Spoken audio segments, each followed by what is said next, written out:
"Come no closer unless you mean it, Nathaniel." He stopped at once. Behind the narrow panel, officers crossed the room beyond them, while rain whispered against the wood. "May I?" he asked. Rosamund placed her ungloved hand over his heart.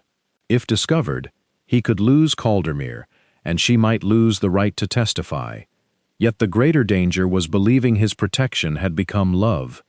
Months earlier, she had arrived at his door, carrying treasonous letters bound in blue silk. The night of her arrival had begun with rain hard enough to erase the road. At Caldermere, the windows of the west drawing-room rattled beneath the weather, but Nathaniel Harrow did not look up. He sat alone under 3 lamps, reading a Home Office warrant that required neither his signature nor his consent. The document named Adrian Bellamy, Marquess of Locksley, as a conspirator against the Crown. It authorized the seizure of correspondence, accounts, and property connected to his household. At the bottom, in smaller script, appeared the name of his daughter. Lady Rosamund Bellamy was to be detained for questioning. Nathaniel read the sentence twice. His thumb pressed the edge of his signet ring until the crest turned inward against his palm. He had spent 14 years repairing what his father's politics had damaged. Caldermere's farms were solvent again. The northern villages had survived 2 poor harvests without losing their leases. One accusation of obstruction could reverse all of it. A servant entered before Nathaniel could fold the warrant. "Your Grace, there is a woman at the east door." "At this hour?" "She would give no name. She asked for you." The sensible answer was to send for the magistrate. The lawful answer was to notify the officers already traveling north. Nathaniel rose and placed the warrant beneath a leather folio. "Ask Lady Margaret to join me in the entrance hall." The east entrance was used by estate agents, tradesmen, and tenants who preferred not to cross the grand front steps. When Nathaniel reached it, rain had blown across the stone floor. A cloaked figure stood beneath the lamp, one hand gripping a traveling case. She raised her face. Time returned him to a churchyard 11 years earlier, where a young woman in gray had stood beside her mother's grave while her father argued politics with the bishop. Nathaniel had found her alone, her gloves soaked through, and held an umbrella above her without asking questions she could not answer. He had thought of that afternoon perhaps twice in all the years since. "Lady Rosamund." Her wet lashes lowered briefly. "Your Grace." She was no longer the young woman society had praised for quiet obedience. At 35, her composure had weight behind it. Her dark blue eyes were tired, but direct, and the hand holding the case did not tremble until he looked at it. "You should not be here," he said. "No. The Home Office has issued a warrant." "I know." Lady Margaret arrived behind him, her walking stick striking the floor once. She took in Rosamund's soaked cloak, the empty corridor, and Nathaniel's expression. "We may continue discussing a lady's danger beside an open door," she said, "or remember that civilization occasionally begins with a fire." Nathaniel stepped aside. Rosamund hesitated before crossing the threshold. That hesitation told him she understood what entering his house could cost them both. An unmarried woman under suspicion could not spend a night beneath an unmarried duke's protection without inviting conclusions more enduring than truth. Yet the road behind her held worse dangers. Lady Margaret led them into a morning room where a fire still burned. Nathaniel removed Rosamund's cloak by grasping only the wet fabric at her shoulders. Even so, he became aware of the narrow space between them, the warmth beneath the wool, and the faint scent of bergamot and rain. She noticed his care not to touch her. Something moved in her expression and disappeared. Margaret rang for tea, dry clothing, and a trusted maid, then sat opposite Rosamund. "You have 10 minutes before I decide whether my nephew is behaving nobly or stupidly," she said. "They are not always different conditions." Rosamund placed the traveling case on the table. From it, she removed letters bound with a narrow blue silk ribbon. "My father was arrested yesterday morning. By noon, officers had sealed the estate office and frozen every Locksley account. They questioned the steward, dismissed half the servants, and searched my rooms." Nathaniel remained standing. "How did you leave?" "Through the old dairy path." A groom took me to the western boundary. I traveled the rest of the way in a tenant's cart. You endangered them." Her chin rose. "I gave the driver no name. Remaining would not have protected anyone. The answer was neither defensive nor careless. It belonged to a woman accustomed to calculating harm without pretending she could prevent all of it." Nathaniel looked at the letters. "Why bring these to me?" "Because the warrant names properties beyond Locksley. Caldermere is not included yet, but the correspondence refers to railway surveys near your northern villages. If the accusation stands, the Crown can seize the land of every man named as an associate. Your father spent 20 years attempting to weaken my family." "He did." The honesty silenced the room. Rosamund loosened the blue ribbon. "I am not asking you to believe him innocent of every wrongdoing. He collected private correspondence without permission and used it to embarrass rivals. He believed public virtue excused private arrogance." Lady Margaret's brows lifted. "But he did not plan an insurrection. These letters contain phrases he would never use. They refer to meetings that occurred while he was elsewhere. Someone altered them after they were signed." Nathaniel picked up the top page. The paper was dry despite her journey. She had protected the evidence better than herself. "You expect me to recognize his language?" "I expect you to recognize his enemies." Their eyes met. There was the true challenge, not a plea for rescue, but an appeal to judgment. She had come because she believed his knowledge could expose what affection could not. He read several lines. One mentioned an acquisition along the Caldermere-Locksley boundary. Another referred to unrest among tenant farmers who had never shown the slightest interest in revolution, though they held strong opinions about drainage. "Croft must see these," he said. Rosamund's shoulders lowered slightly. "Then you believe me?" "I believe the papers deserve examination." "That is not the same thing." "No." Lady Margaret rose. "Excellent. You are already disagreeing with precision." Nathaniel continued. "The officers will come here. Sir Ambrose Kersey knows the history between our families. He may claim you sought protection from me, or that I abducted you to obtain the evidence." Rosamund pressed her thumb briefly to her lower lip. "There is an abandoned Dower House beyond the East Gardens. It does not appear on newer estate plans." Nathaniel went still. "How do you know that?" "My mother visited Lady Margaret years ago. I remember maps." Margaret gave a quiet sound of approval. The Dower House stood apart from the main residence, screened by old yews, with a private path to the chapel ruins. Margaret's presence could make Rosamund's stay barely defensible, but secrecy would remain essential. By morning, every person dependent upon Caldermere might be endangered by his choice. Rosamund began retying the letters. Her fingers tightened the ribbon into a hard knot. "If you mean to surrender me," she said, "do it before your servants are implicated." Her calm revealed more than fear would have done. She expected duty to win. She had expected it before crossing his threshold. Nathaniel thought of his brother leaving England beneath another accusation, and of the silence their father had called prudence. He thought of villages that could be stripped from families through evidence no one had examined. Then he turned his signet ring outward. "You will go to the Dower House with Lady Margaret," he said. "Croft will join us at first light. Until we understand what these letters prove, no officer will take them, or you, without answering to me." Rosamund studied him as though the man before her did not match the one she had prepared herself to face. "This may cost you everything." "It may." "And you still intend to help me?" Nathaniel looked at the blue ribbon between her hands. "I intend," he said, "to look again." By dawn, the rain had softened to a silver mist over the East Gardens. The Dower House smelled of cold stone, lavender polish, and ashes revived in haste. Rosamund had slept little. Each time the wind moved through the yews, she expected officers at the door and imagined Nathaniel regretting the promise he had made. Instead, she heard Nathaniel's measured steps on the gravel shortly after 8. Lady Margaret admitted him with Mr. Elias Croft, a compact man whose iron-gray whiskers and ink-stained fingers made him look assembled from legal documents. He bowed to Rosamund without hesitation, though courtesy did not equal approval. "Your Grace has informed me that we are examining evidence before deciding whether to ruin the estate," Croft said.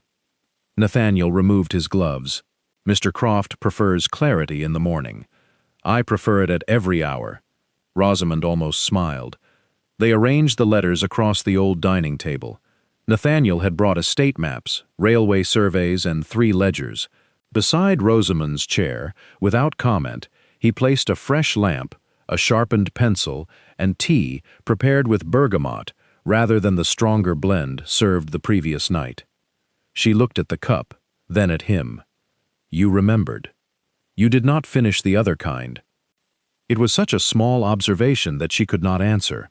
Her father remembered her usefulness and the names of men she was expected to influence. He rarely remembered what she preferred. Croft opened a ledger. For 2 hours, they compared dates, seals, and handwriting. Rosamund explained that her father dictated most political letters but added private notes himself. 3 papers contained phrases copied from his public speeches, phrases so recognizable that they appeared designed to prove authorship. "Too recognizable," Nathaniel said. "Precisely. My father never repeated himself in private. He believed repetition made a man predictable." Croft traced a line of figures. These properties were all assessed within 6 months of the same railway survey. Nathaniel bent over the map. His shoulder came close to Rosamund's, though not near enough to touch. The proposed line was rejected. "The public proposal was rejected," Croft corrected. A revised route could cross Loxley's western farms and enter Caldermere at North Fell. Rosamund followed the route. Every landowner named in the supposed conspiracy controls part of that corridor. The room became quiet. If the government seized those estates after convictions for treason, the land could be sold under favorable terms to approved investors. The accusation would not merely remove political opponents, it would create a private fortune. Nathaniel straightened. "Who had access to the original correspondence?" "My father, his secretary, 2 clerks. Sir Ambrose Kersey's office received copies after the spring inquiry." Croft's mouth tightened. "Kersey has promoted railway consolidation for years." "That proves motive, not alteration," Nathaniel said. Rosamund turned toward him. "You defend him carefully. I distrust conclusions reached before evidence." "Even when the conclusion protects you." His gray-green eyes settled on hers. "Especially then." She saw that his discipline was not coldness, it was fear, trained until it resembled principle. He would rather doubt his own advantage than risk becoming unjust. Lady Margaret, seated near the fire, said, "You may both continue admiring each other's moral severity after luncheon." Rosamund looked down. Nathaniel reached for the same page at the same instant. Their fingertips met. Neither moved. The contact lasted no more than a breath, but she felt the warmth of his skin with humiliating precision. His gaze dropped to their hands. His expression did not change, yet his other thumb pressed against his signet ring. Rosamund withdrew first and turned the page. By noon they had identified a discrepancy in one seal. The wax carried the Loxley crest, but a hairline fracture crossed the lion's hind leg, as though the seal had been removed and reset. "There may be a duplicate matrix," Croft said, "or the original was used by someone within the house." Rosamund's stomach tightened. "My father kept an older seal in the ruined chapel. He said a Bellamy ought to have one place where government men could not reach." Nathaniel's mouth almost curved. "Your father's faith in chapels appears selective. His faith in hiding places was sincere. The chapel stood beyond the flooded garden path, half covered in ivy. Lady Margaret accompanied them, using her walking stick to test the muddy ground." At the deepest stretch of water, Nathaniel offered his arm to Rosamund. The gesture was entirely proper. Margaret walked only a few paces behind them, yet Rosamund felt the strength beneath his coat when she placed her gloved hand upon his sleeve. He shortened his stride so she would not have to hurry. "You need not walk as though I am made of glass," she said. "I am walking as though the path is flooded. You altered your step. You observe too much. So do you." His reserve softened. That may be why this arrangement is proving inconvenient. The ruined chapel had no roof over the nave, but the vestry remained dry. Rosamund found the loose stone behind a warped panel and reached into the recess. Her fingers closed around a metal box. The lid resisted. Nathaniel steadied it while she forced the rusted clasp. When it broke, the sharp edge cut her palm. She drew in a breath. Nathaniel took her wrist, then stopped. His grip loosened immediately.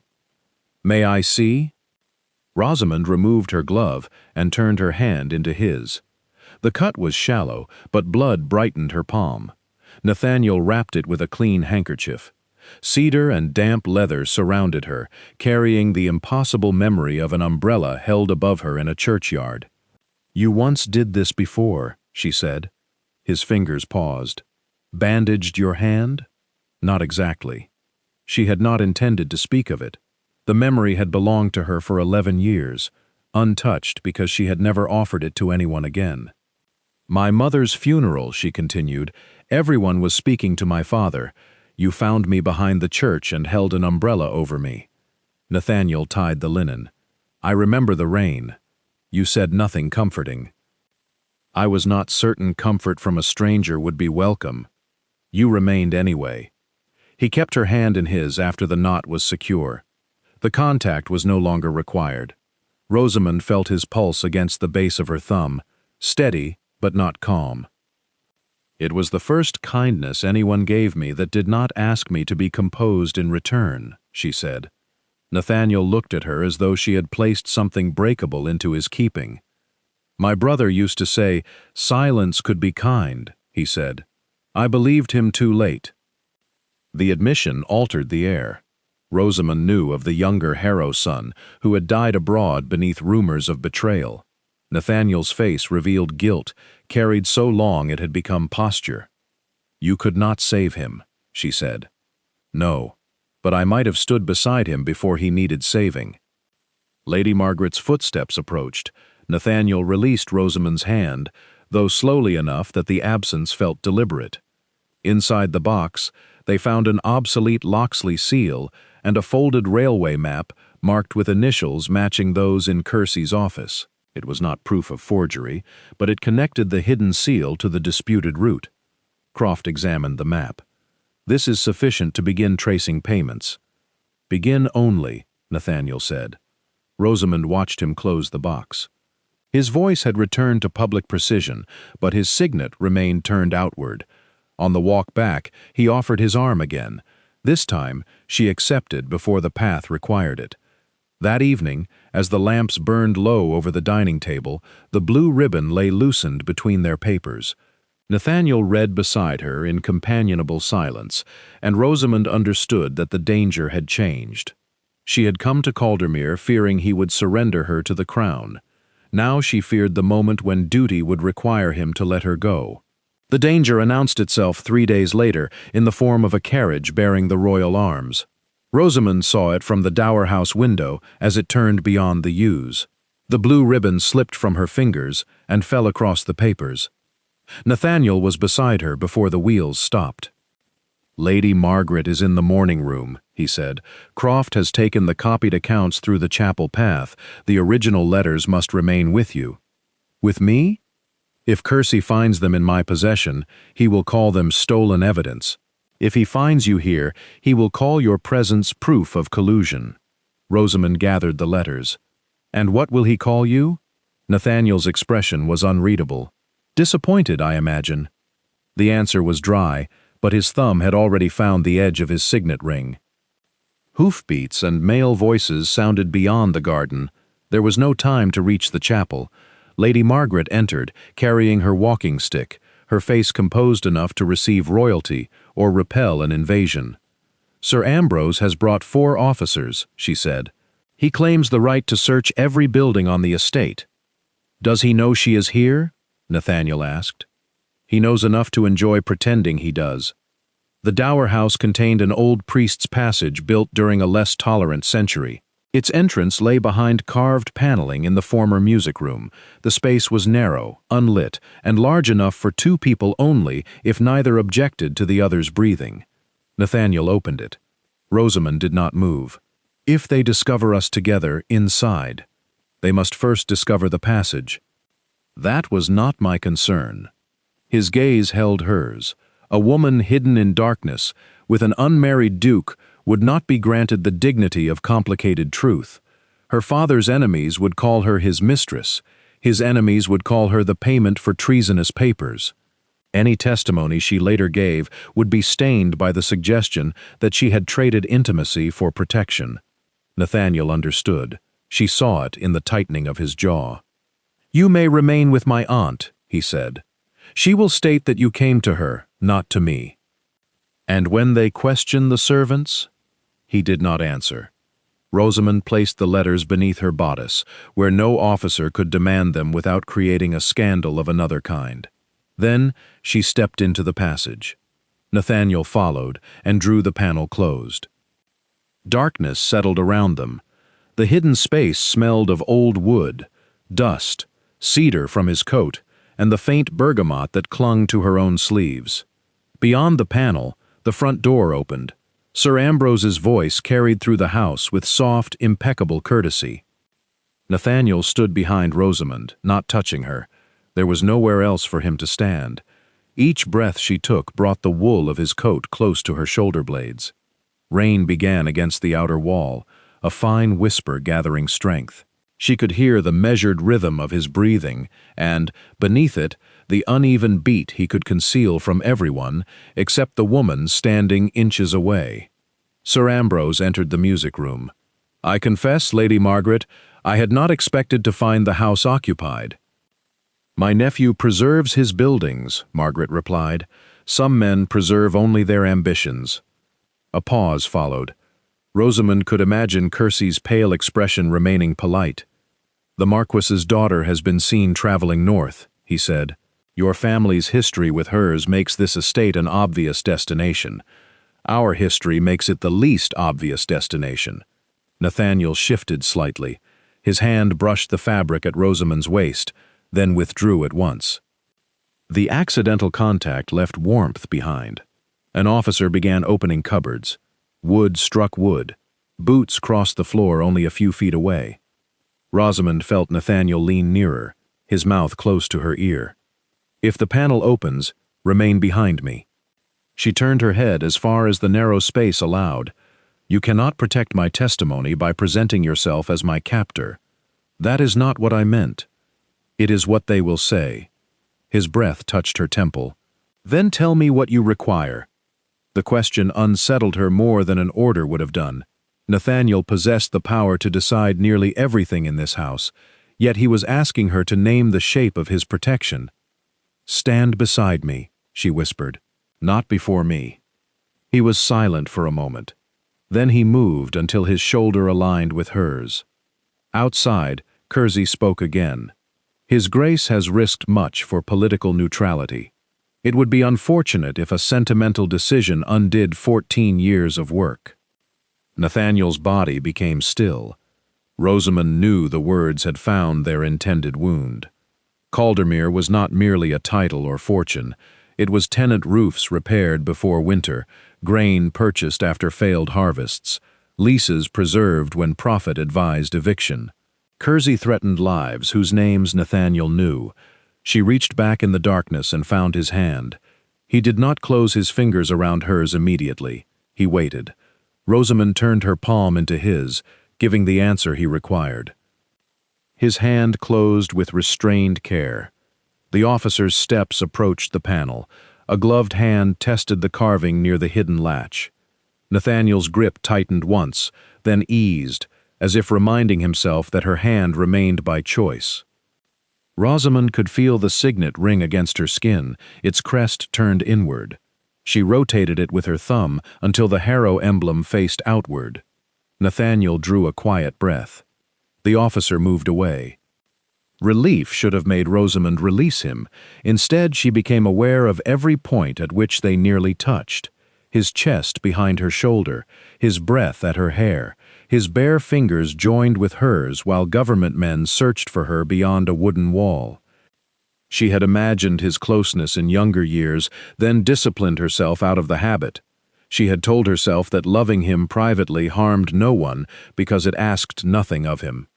Now his hand remained around hers, and silence no longer felt safe. Nathaniel released her only to place both hands against the walls, creating space she did not need. "Come no closer unless you mean it, Nathaniel." He stopped at once. The use of his name altered the darkness. He did not answer with authority or wounded pride. He waited until she turned enough to face him. "May I?" he asked. Rosamund removed one glove with her teeth and pressed her bare hand against his chest. His heart struck hard beneath her palm. She had seen Nathaniel command rooms without raising his voice. She had seen him examine evidence that threatened everything he had rebuilt. Until that moment, she had never felt the cost of his control. He lowered his forehead toward hers, stopping before contact. Rosamund closed the final distance. The gesture was more intimate than any embrace. His forehead rested against hers, while their joined breathing warmed the narrow space. One of his hands hovered near her waist but did not touch. "If they find you here," he whispered, "they may never allow your evidence to be heard. If they find you here, they may take Caldermere. I know. And still you came into this passage with me. I could not leave you alone in the dark." The words struck the oldest, quietest place within her. "You did not leave me alone in the rain either," she said. His eyes closed. Rosamund. She had waited 11 years to hear her name spoken in that voice. "There is something you must understand," she said.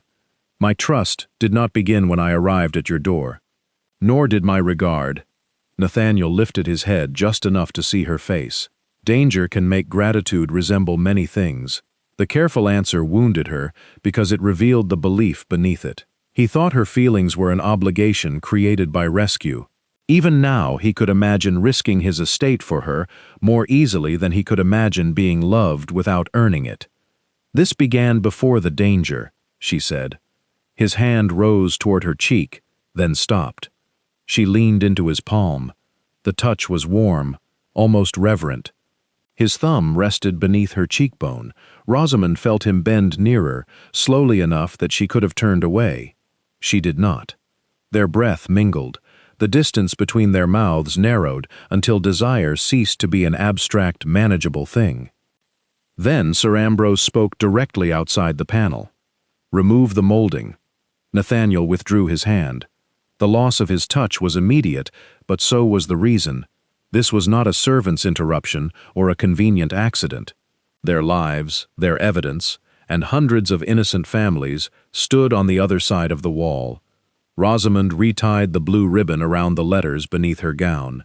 Nathaniel turned his signet outward and placed his body beside hers, exactly as she had asked. The molding scraped. Lady Margaret's walking stick struck the floor sharply. "You will not dismantle a Harrow property without written authority specifying structural damage," Kersey replied with smooth patience. "Then perhaps His Grace will explain why he has avoided us." A door opened in the corridor. Nathaniel's voice dropped to a whisper. "When Margaret draws them toward the chapel, take the rear path to Croft's cottage. He has instructions to bring you to her London house." Rosamund stared at him. "You arranged my removal." "I arranged a choice. You may take it or refuse." "And you?" "I shall remain and answer Kersey." The pain came not from his decision, but from the knowledge that he had finally learned to offer her agency at the moment it would carry her away from him. Outside, Lady Margaret began berating an officer for muddying an Aubusson carpet that did not exist. The footsteps shifted toward the hall. Nathaniel opened the panel a fraction. Rosamund caught his sleeve. "Look again." He turned. She wanted to ask whether the almost kiss had been fear, loneliness, or love.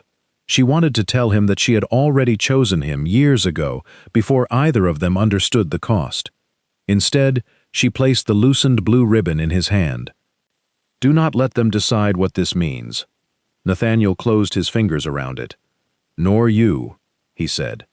Then he opened the passage, and Rosamund stepped away from him before either of them could mistake longing for permission to remain.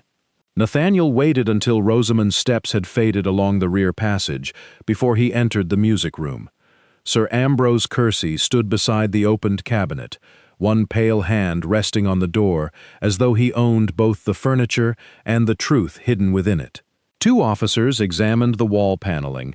Lady Margaret watched them with the expression of a woman deciding which social offense would cause the greatest inconvenience. Kersey turned. "Your Grace, we feared you had abandoned your guests. I was inspecting the chapel path. In this weather? The estate does not become smaller when it rains." Kersey's gaze moved to the strip of blue silk visible between Nathaniel's fingers. Nathaniel folded it into his palm before his thumb could turn the signet inward. The search lasted another hour. Kersey found no letters, no traveling case, and no Lady Rosamund. Yet he left with something almost as useful, the certainty that Nathaniel had concealed information. At the front door he paused beneath the stone arch.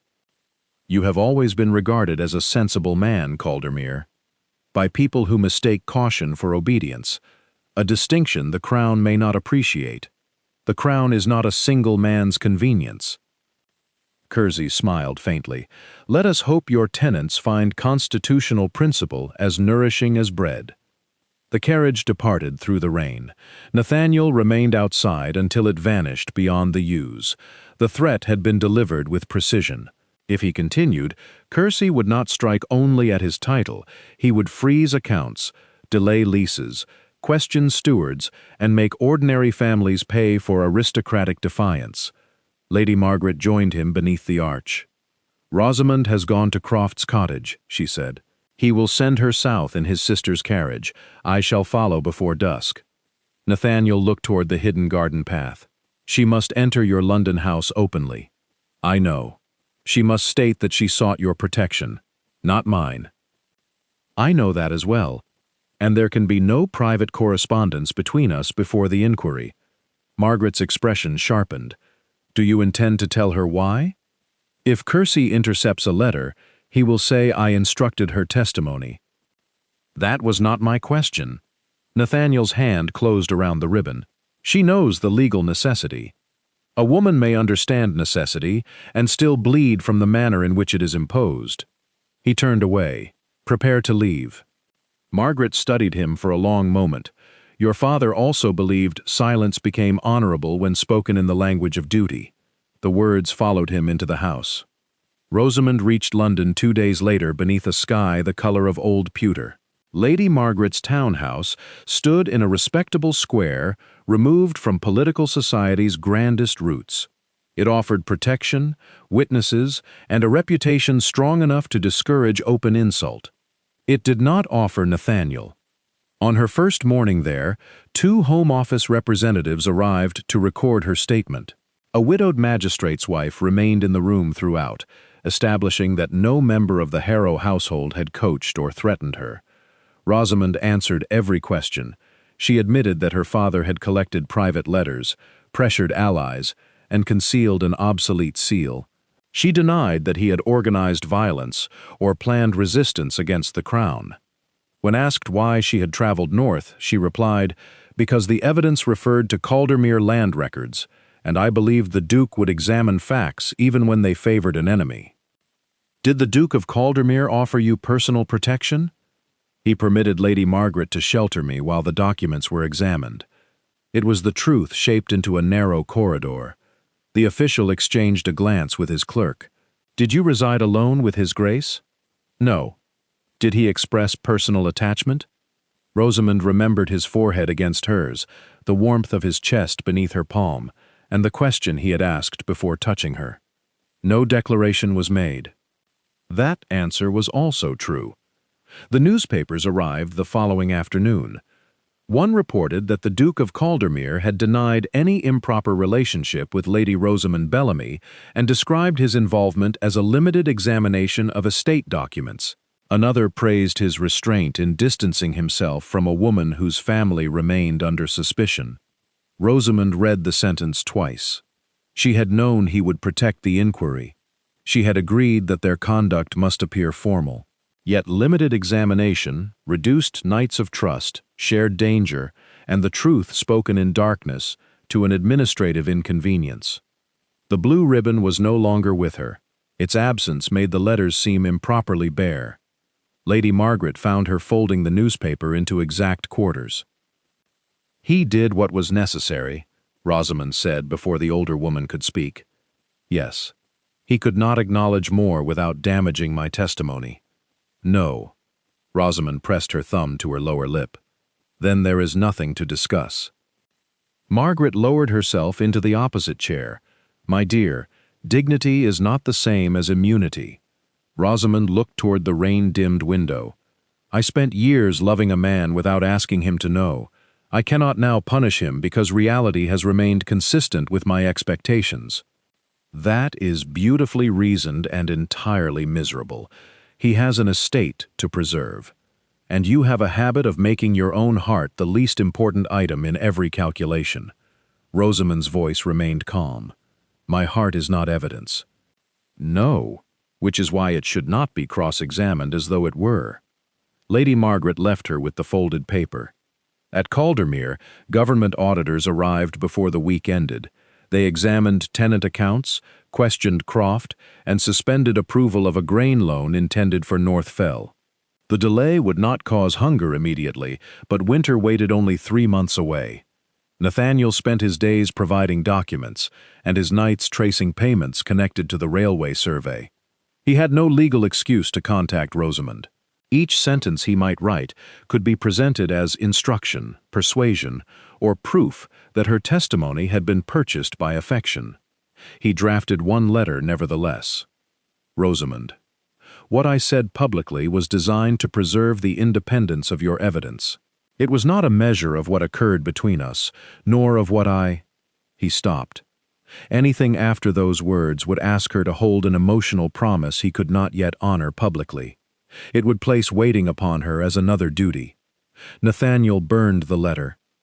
The next morning, he instructed Croft to transfer money from his private investments to cover the North Fell grain loan. He did not use estate funds that auditors could freeze, nor did he attach his name to the relief. Croft reviewed the document. "This will be traced.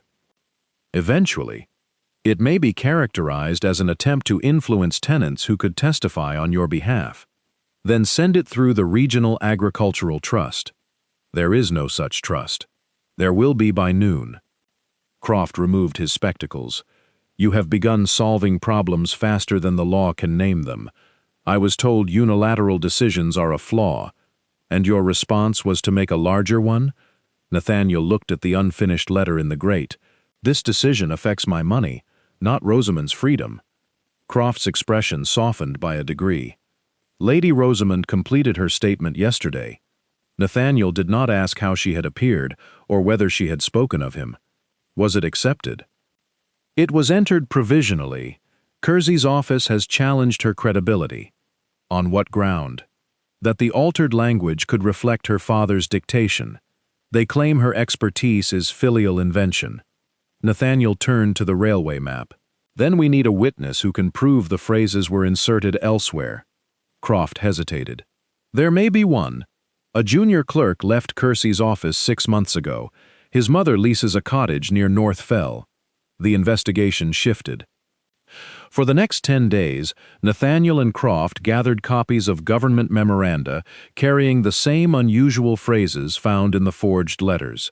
The former clerk agreed to testify only if his mother's tenancy would remain protected should Caldermere fall under Crown supervision. Nathaniel guaranteed it from his personal property. In London, Rosamund learned of the arrangement from the clerk himself. He arrived at Lady Margaret's house to sign an affidavit and spoke with blunt gratitude of the Duke, who had secured his mother's home, before asking for cooperation. "He said her lease was not payment," the young man explained, "only a promise that my honesty would not punish her." After he left, Rosamund remained in the drawing-room with the affidavit resting upon her knees. Nathaniel had not withdrawn from the case. He had not retreated into safety or selected his title over justice. He was still protecting people at a distance, but something in his method had changed. He had offered the clerk a choice.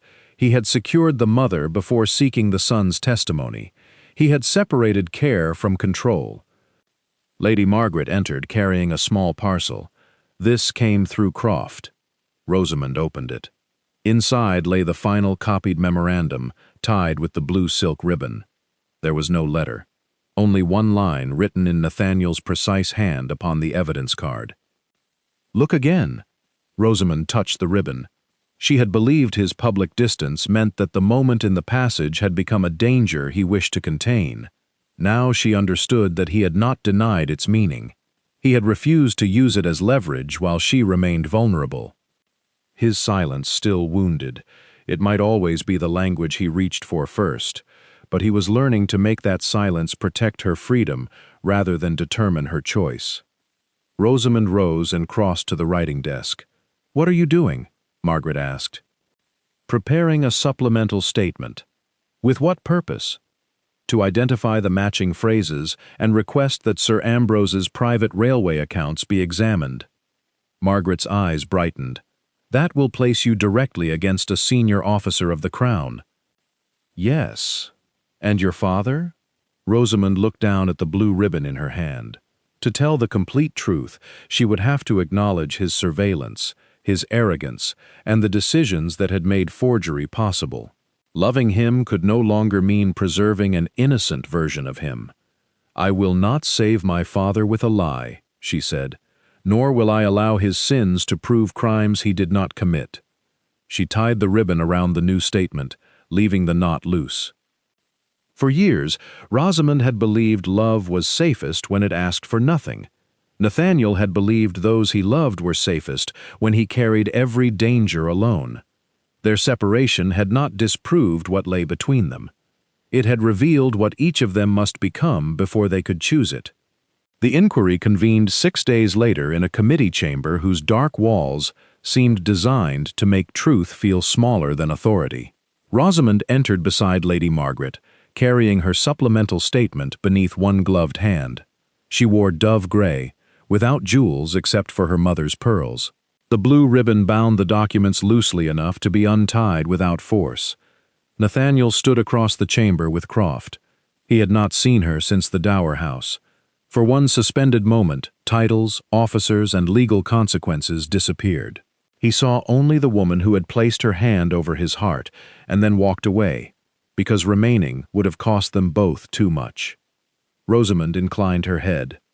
"Your Grace." "Lady Rosamund." The formality hurt, but it did not deceive either of them. Sir Ambrose sat near the head of the long table, composed and immaculate. He had submitted a written argument that Nathaniel's obstruction made every document recovered at Caldermere unreliable. He claimed Rosamund had manufactured doubts about her father's correspondence to protect both the Marquis and the Duke who had sheltered her. The chairman began with Nathaniel. "Did you knowingly prevent officers of the Crown from locating Lady Rosamund Bellamy?" Nathaniel stood without touching his signet ring. "Yes." A murmur moved through the chamber. Croft had advised a narrower answer. Margaret had suggested a more elegant one. Nathaniel had rejected both. "Did Lady Rosamund request that you conceal her?" "She requested that I examine evidence before surrendering her to men whose office might be implicated by it." "That is not an answer. It is the only honest one." Sir Ambrose leaned forward. "Your Grace appears determined to transform personal misconduct into constitutional virtue." Nathaniel turned toward him. "No, I am determined not to hide personal misconduct behind a title." He placed his royal commission on the table. The gold seal caught the pale morning light. "I resign my advisory position effective immediately. I also acknowledge that I obstructed the first warrant. I will answer for that decision before an independent court, provided this committee examines the evidence without interference from Sir Ambrose's office." The chairman stared at the commission. "You understand that this may remove the influence protecting your estate?" "I understand." "Government supervision may be imposed upon Caldermere accounts. I have already placed tenant relief and winter grain contracts beyond my personal control through a regional trust administered by 3 independent stewards." Croft's eyebrows rose. Nathaniel had not told him the final papers were signed. Sir Ambrose's expression changed for the first time, a convenient arrangement. A permanent one, Nathaniel said. I cannot use the tenants as a reason to remain silent if I first ensure they cannot be used as punishment for my speech. Rosamund felt the meaning beneath the legal words. Nathaniel was not carrying everyone's danger alone. He had built a structure that allowed others to share responsibility. He had transformed protection into something that did not depend entirely upon his power. The chairman called Rosamund next. She untied the blue ribbon and laid out the letters, copied memoranda and railway records. Her voice remained steady as she explained the repeated phrases, altered seals, and impossible dates. She did not defend her father's unauthorized collection of correspondence. My father believed political purpose excused private intrusion, she said. It did not. He concealed documents and used personal knowledge to intimidate opponents. Those actions were wrong, and I will not ask this committee to call them otherwise. Sir Ambrose watched her with pale concentration. But wrongdoing does not become treason, because treason is more useful to the government, she continued. The letters were altered to connect selected landowners to a manufactured conspiracy. Every targeted estate lies along the revised railway corridor. She presented payment records traced by Croft. Several shell companies led to investors associated with Kersey's private secretary.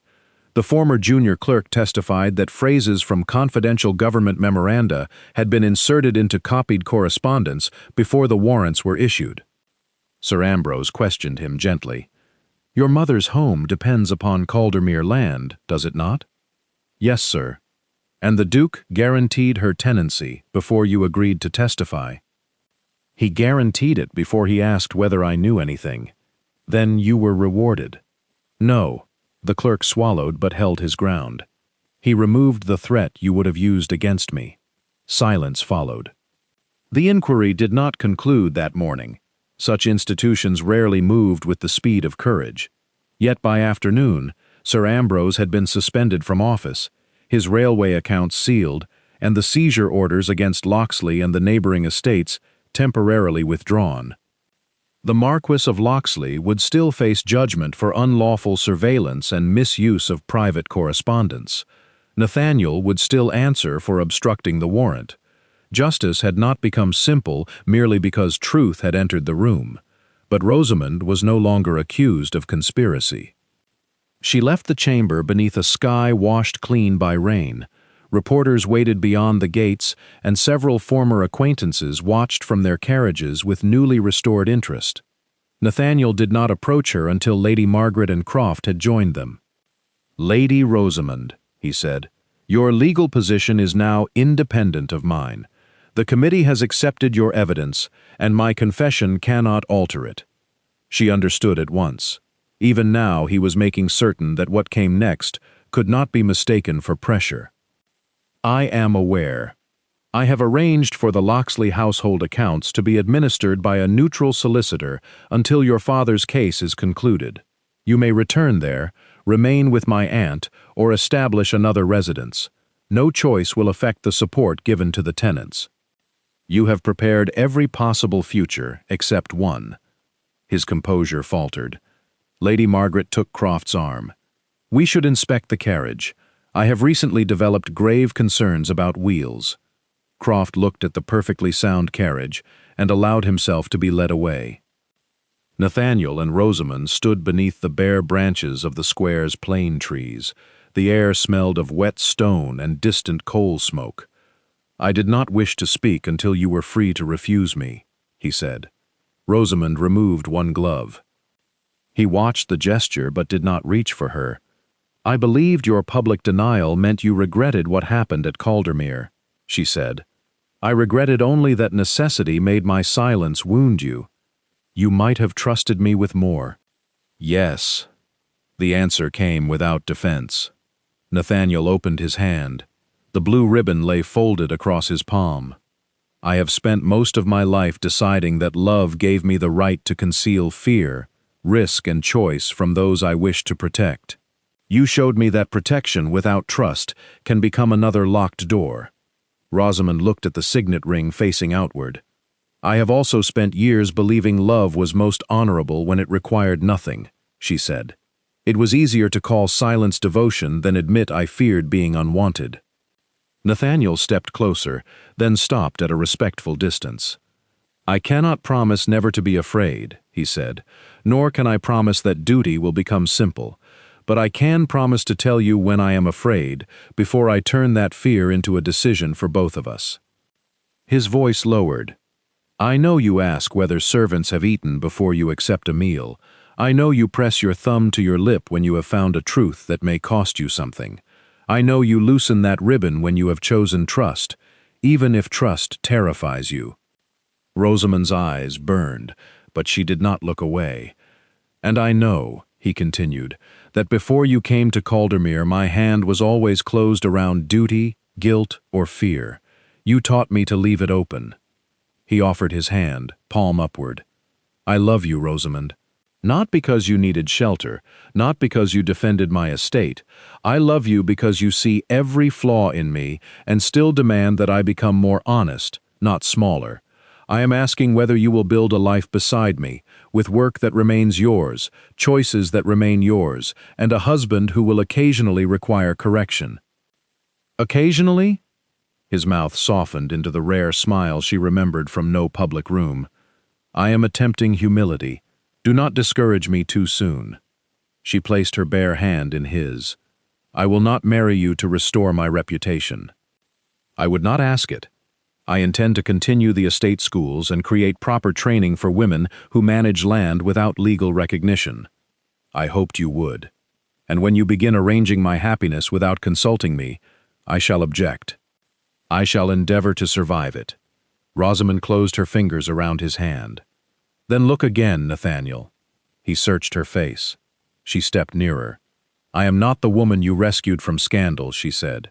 "I am the woman who loved you before you knew she required rescue, and who loves you now because you finally understand she does not wish to be carried." His breath caught. "Is that a yes?" "It is a choice." Rosamund lifted both hands to his face and kissed him. Nathaniel remained still for the first heartbeat, giving her every opportunity to withdraw. Then his hands settled lightly at her waist, not holding her in place, but receiving the closeness she had offered. The kiss was tender, restrained, and more complete than the almost kiss in darkness. It held relief for the years they had misunderstood themselves, grief for what could not be restored, and the quiet astonishment of discovering that desire could lead not to loss of autonomy, but to belonging. When they parted, his forehead rested against hers. No officers stood beyond a wall. No one waited to name the moment for them. This time, neither stepped away. 1 year later, the restored Dower House no longer served as a hiding place. Its former dining room held long tables, account ledgers, property maps, and shelves of legal guides written in language ordinary families could understand. Widows, unmarried daughters, stewards' wives, and tenant farmers attended lessons in estate accounting, leases, correspondence, and inheritance law. Rosamund directed the school and archive under her own name. Nathaniel served on its trust but possessed no power to dismiss its instructors or alter its funds alone. Lady Margaret described the arrangement as the first sensible restriction ever placed upon a duke. The Regional Tenants' Trust had expanded across 6 estates. Croft administered it with stern satisfaction, while the former government clerk managed its records and ensured no family could be threatened into silence through the loss of a home. The Marquis of Locksley had been cleared of treason but censured for his lesser offenses. He lived quietly on a reduced portion of his estate. Rosamund visited him without surrendering either affection or judgment. Sir Ambrose awaited trial. On a rainy afternoon at the end of autumn, Nathaniel entered the archive carrying 2 cups of bergamot tea. Rosamund sat at the long table reviewing the school's new charter. He placed a cup beside her before she could ask. "You remembered." "I am developing a reputation for it." The blue ribbon marked the first page of the charter. Rosamund loosened it and tied it once around their joined hands. Outside, Rain whispered against the windows. Inside, firelight warmed old wood that no longer concealed frightened hearts. Nathaniel looked at the document, then at the woman beside him. "Have we missed anything?" Rosamund rested her head briefly against his shoulder. "Look again," she said. And together they did.